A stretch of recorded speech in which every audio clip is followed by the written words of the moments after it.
On dit que les pensées n'ont pas de corps. Mais que se passe-t-il quand elles laissent des traces visibles, palpables, indélébiles ? Cet été, prépare-toi à explorer les mécanismes cachés de l'esprit. Pas de crime apparent, juste des psychés disséqués. Pas de coupable évident, juste des secrets à exhumer. Je suis Maëva et je t'invite dans ma salle d'interrogatoire intérieure. Bienvenue dans Autopsie mentale. L'enquête commence maintenant. Ce soir, l'enquête finale va vous glacer, car cette fois, la victime disparaît en temps réel. Le coupable pourrait être vous, et le crime se commet pendant que vous m'écoutez. Bienvenue dans l'enquête sur le syndrome sans nom, où chercher la vérité devient le piège.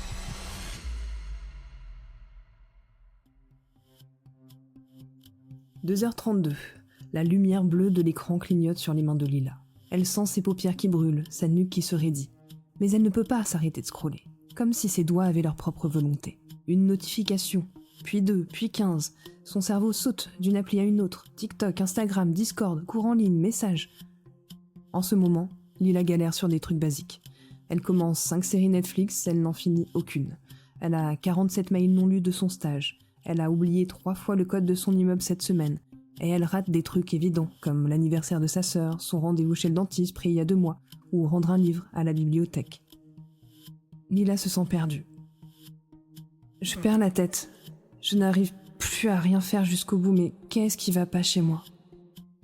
Mais surtout, elle ne comprend pas pourquoi. Avant, elle y arrivait. Au lycée, elle pouvait réviser 4 heures d'affilée. À 18 ans, elle lisait des romans entiers. Mais qu'est-ce qui a changé ? Lila tape sur Google, concentration impossible. Les résultats l'emmènent partout et nulle part. Burn-out, anxiété, dépression, TDAH, haut potentiel, hypersensibilité. Et chaque test lui donne un résultat différent. Tu es probablement anxieuse. Tu sembles hypersensible. Symptômes compatibles TDAH. Lila panique. Et si je n'étais rien de tout ça ? Ou tout à la fois ? Et plus elle cherche, plus l'algorithme lui propose des contenus contradictoires. Des vidéos qui promettent la réponse. Des tests qui révèlent la vérité. Des communautés qui détiennent le secret. Lila se demande, mais si je suis TDAH, qui je suis vraiment ? Et si je le suis pas, pourquoi est-ce que j'ai l'impression de me perdre tout le temps ? Ce soir-là, une notification change tout. Une invitation Discord. ADHD Safe Place. Tu n'es plus seule. Lila hésite, et puis elle clique. Et elle disparaît dans un monde qu'elle ne soupçonnait pas. 3 mois plus tard, on retrouve Lila. Métamorphosée. Elle qui cherchait des réponses a trouvé une identité. Mais à quel prix ? Car cette nuit-là, en cherchant qui elle était, Lila a peut-être découvert qui elle n'était pas. Et c'est là que tout devient dangereux. Ferme les yeux 30 secondes. Pense à la dernière fois où tu as cherché « Pourquoi je suis comme ça ?» sur Internet. C'est pas pour juger que je pose la question. C'est juste pour te demander de toi à toi. Et qu'espérais-tu y trouver ? Vraiment ? Car nous allons découvrir ce soir le crime le plus vicieux. Transformer ta quête d'identité en prison dorée. Dans cette enquête, 6 forces se disputent l'âme de Lila, mais laquelle va gagner ? Suspect numéro 1, l'algorithme, le marchand de certitude. Intelligence qui apprend tes failles et te vend exactement ce que tu veux entendre. L'énigme, révèle-t-il qui tu es ou fabrique-t-il qui tu deviens ? Suspect numéro 2, la société surstimulée, l'empoisonneuse invisible. Le monde qui fragmente ton attention puis te culpabilise de ne plus te concentrer. L'énigme te rend-elle malade ou révèle-t-elle ta maladie ? Suspect numéro 3, la communauté ADHD, la famille conditionnelle. La tribu qui t'accueille avec amour tant que tu acceptes leur vérité sur toi. L'énigme troublante, t'aide-t-elle à guérir ou à rester malade ? Suspect numéro 4, Chloé, le miroir déformant. Amie parfaite qui te comprend mieux que personne et refuse que tu changes. L'énigme, est-ce qu'elle t'aime vraiment ou est-ce qu'elle aime ce qu'elle retrouve chez toi ? Suspect numéro 5, le système médical, le validateur professionnel. Thérapeute qui donne des étiquettes rassurantes mais définitives. L'énigme, soigne-t-il la souffrance ou l'officialise-t-il ? Suspect numéro 6, Lila elle-même, la collectionneuse d'identité. Jeune femme qui préfère être malade avec une communauté que normale et seule. L'énigme finale, est-elle manipulée ou est-elle la manipulatrice? 6 suspects, un seul mystère. Lila a-t-elle trouvé sa vérité ou l'a-t-on construite pour elle? Car dans cette histoire, celui qui cherche la réponse devient la réponse. Pendant 6 semaines, Lila erre de diagnostic en diagnostic. Elle rejoint des groupes Facebook hypersensibles, des forums haut potentiel et des discords anxieux. Chaque communauté la convainc qu'elle est des leurs. Les hypersensibles lui disent « Tu ressens tout trop fort ». Les HP lui disent « Ton cerveau va trop vite ». Et les anxieux « Ah, tu anticipes tout par protection ».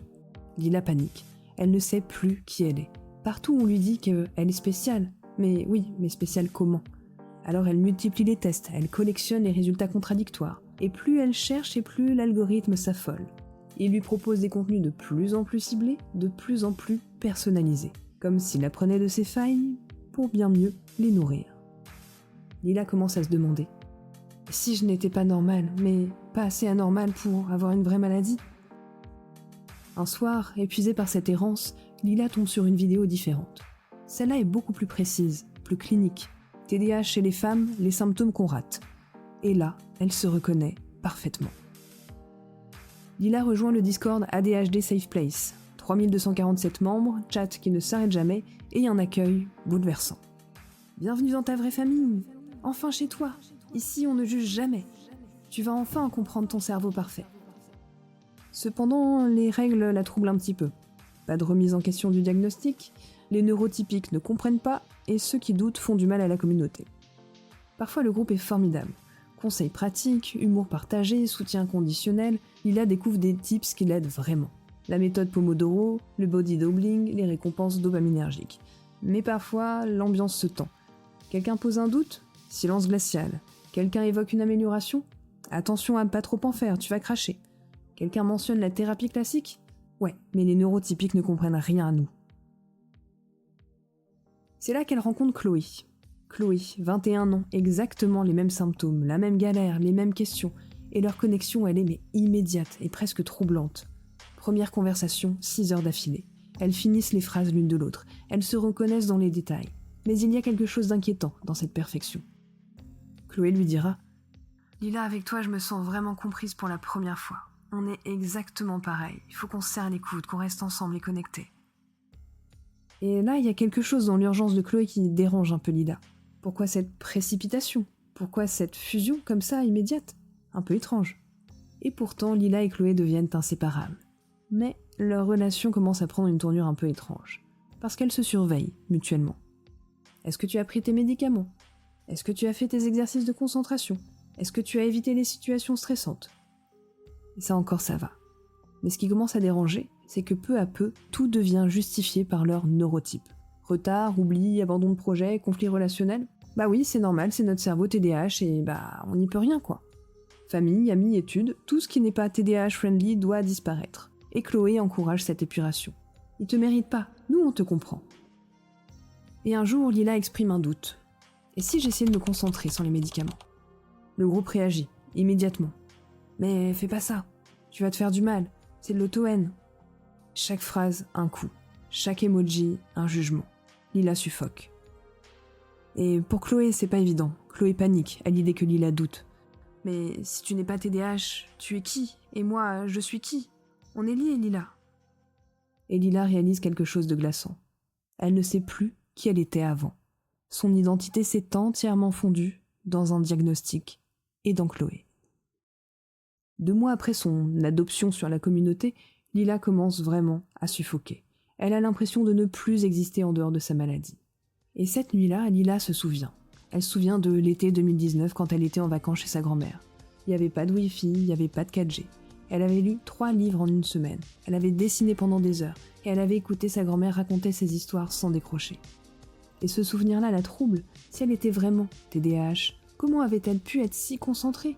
Ou alors, mais qu'est-ce qui a changé depuis? Alors en secret, Lila teste quelque chose de révolutionnaire. Elle coupe ses notifications, elle range son téléphone, elle essaie de lire un livre. Et là, elle découvre qu'elle arrive à se concentrer. Le problème, c'est que cette découverte la terrifie. Si elle peut se concentrer, est-ce qu'elle est vraiment TDAH? Et si elle n'est pas TDAH, qui est-elle alors? Lila confie son expérience à Chloé. La réaction est immédiate et super violente. « Tu me trahis, tu nous trahis, si tu n'es pas TDAH, c'est que tu m'abandonnes. » Évidemment, Chloé en parle au groupe, et le groupe apprend le doute de Lila. Lila reçoit alors des messages privés plutôt menaçants, comme « Tu détruis notre safe place » ou « Les neurotypiques infiltrés doivent partir ». Assez violent, hein. Chloé joue alors sa dernière carte. « S'il te plaît, Lila. Lila, si tu me quittes, j'aurai plus personne. T'es la seule qui me comprenne vraiment. » Lila est alors face à un dilemme.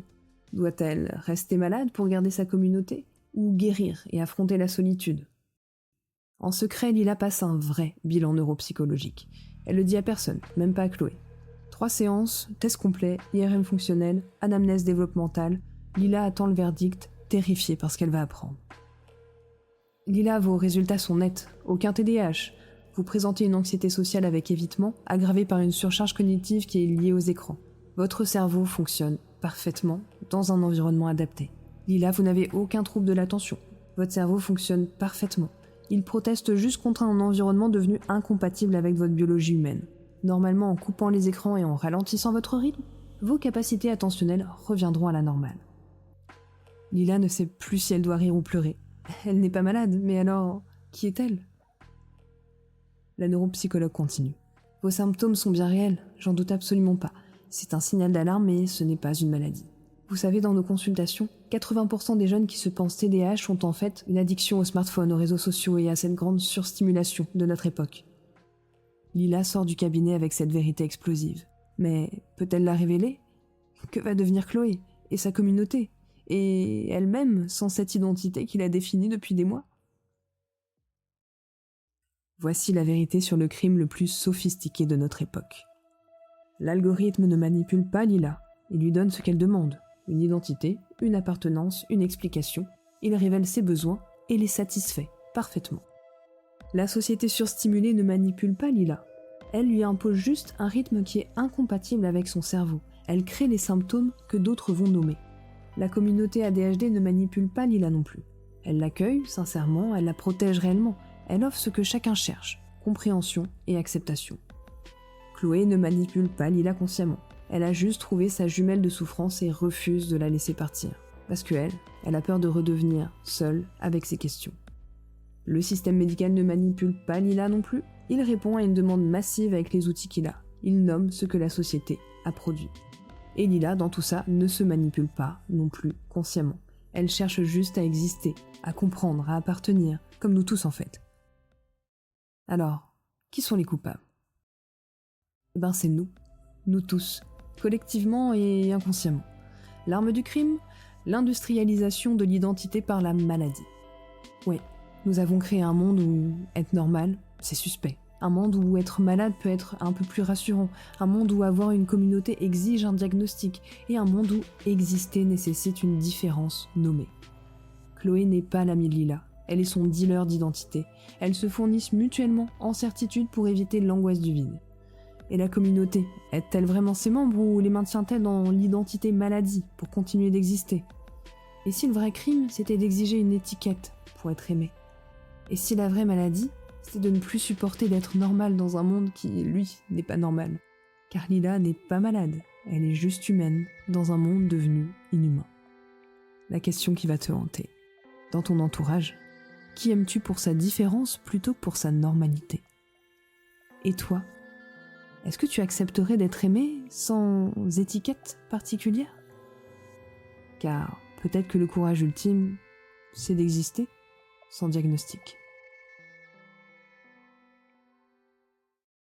Voilà ce que nous dira Lila aujourd'hui. J'ai révélé mon bilan à Chloé. Quand je lui ai révélé, elle m'a dit que j'étais une traîtresse, que j'allais détruire l'espoir de tous ceux qui se reconnaissaient en moi. Puis elle m'a bloqué, de partout. Et quand Chloé la bloque, Lila ressent un frisson dans la nuque, physique, réel, comme si on venait de lui arracher quelque chose. Le silence qui suit la dernière notification pèse bien plus lourd que tous les mots. Lila nous dira « Je me suis retrouvée seule, mais j'ai découvert quelque chose d'étrange. En éteignant mes écrans, en ralentissant un peu ma vie, en acceptant parfois de m'ennuyer, mes symptômes ont quasiment disparu. Je ne suis plus TDAH, je ne suis plus hypersensible, je ne suis plus anxieux, je suis juste, Lila. Juste une Lila, sans étiquette et c'est terrifiant mais libérateur. 6 mois plus tard, nous découvrons quelque chose d'inquiétant. Chloé a trouvé une nouvelle jumelle. Même âge, même symptômes, même fusion immédiate. Le cycle recommence. Parce que Chloé ne cherchait pas vraiment une amie. Elle cherchait un miroir, quelqu'un qui valide son existence en partageant sa maladie. Et moi, en vous racontant cette histoire, ne suis-je pas en train de créer une nouvelle communauté, celle des éveillés aux manipulations? Ne vous ai-je pas proposé aussi une nouvelle identité, des victimes lucides du système? Peut-être que ce podcast est aussi un piège ultime, un moyen de vous faire croire que vous êtes différent parce que vous comprenez ces manipulations. Et après 8 épisodes, qui me dit que vous n'êtes pas devenu accro à votre propre lucidité? Avant de conclure, j'aimerais quand même apporter une précision importante. Le TDAH existe, bel et bien, c'est pas un mythe, pas du tout. C'est un trouble neurodéveloppemental réel qui touche 3 à 5% de la population. Et oui, des milliers de personnes en souffrent vraiment et méritent un diagnostic et un accompagnement approprié. Donc si vous vous reconnaissez peut-être dans ces symptômes qu'on a un petit peu évoqués, pas de panique, en général le parcours classique c'est déjà d'aller voir son généraliste pour avoir une ordonnance pour après aller fouiller un petit peu plus loin. Soit avec un psychiatre qui va être formé, un médecin spécialiste ou alors un psychologue qui pourra vous faire passer un bilan neuropsychologique. La seule chose que j'aimerais vous dire c'est de vous méfier des diagnostics express, les tests en ligne, les coachs autoprogrammés, tout ça. Un vrai diagnostic TDAH nécessite du temps, de la rigueur et une formation médicale spécialisée. Donc si vous en souffrez, vraiment, vous méritez un vrai accompagnement, pas un truc que vous avez trouvé sur Instagram. «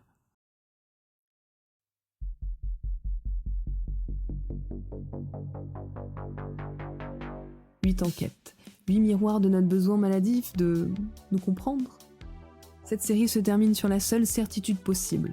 Nous cherchons tous une case, une tribu, une explication. Même en dénonçant ce mécanisme, j'ai reproduit le même schéma. Et en vous révélant les manipulations, je vous ai peut-être aussi manipulé. Car la vraie question n'est plus « Lila était-elle malade ?», mais plutôt « Dans un monde qui vend des identités, comment rester libre ?» Merci d'avoir douté avec moi et maintenant peut-être de douter de moi. Et toi, est-ce que tu t'es reconnu dans Lila, dans Chloé et dans cette soif de comprendre à tout prix ? Alors tu peux laisser juste un petit mot, en commentaire, ou plusieurs, bien sûr. Mais pourquoi pas le mot libre aujourd'hui ? Libre pour dire que tu refuses de te laisser enfermer, même par ce super podcast. Et si tu veux creuser un peu plus loin, mais vraiment, il y a la grille d'auto-analyse exclusive dans la newsletter. Elle ne te dira pas qui tu es, mais elle t'aidera à repérer ce qui t'influence sans que tu t'en rendes compte. Le lien est dans la description. Alors abonne-toi, mais seulement si tu es prêt à douter jusqu'au bout.